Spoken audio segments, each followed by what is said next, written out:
So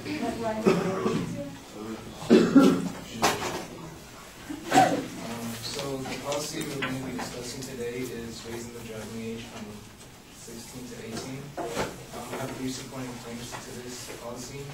1, the accident rates are high in teens and are more likely in the age of 16 than any other age group.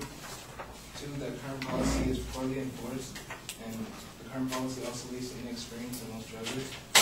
And 3, that the adoption of our policy will actually lead to reduced accident rates in America. First, about the accident rates, there are highly in teenagers and more likely in the 16-year-old age group. So, in an article about teen driving statistics, it states that 16-year-olds have a higher crash rate than drivers of any other age. It also states that 16-year-olds are 3 times more likely to die in a motor vehicle crash than the average of all other drivers. So pretty much, it's like your first year of driving. So what it is that in the current policy, it's you start from I think 15 and a half, and you will get your learner's permit, or yeah, and then by the time you're 16, that's pretty much only 1 year of driving. So you have only 1 year under your belt when you get into a road and you're independent. So that kind of leads to high accident rates in teenagers, mostly in the 16-year-old group.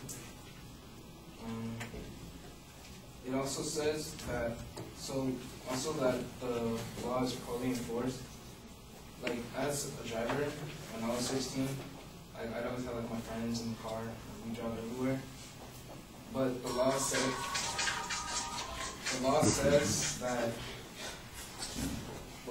that you can't have a passenger in the car unless you're under the age of 18.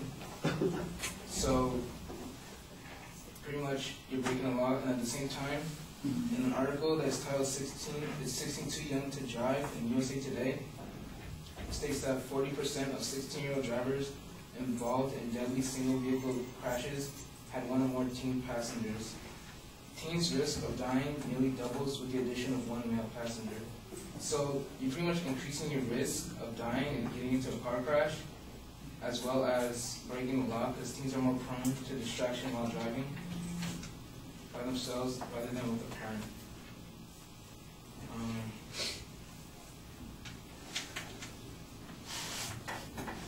With the adoption of our policy, the results will show a reduced accidental rate in America.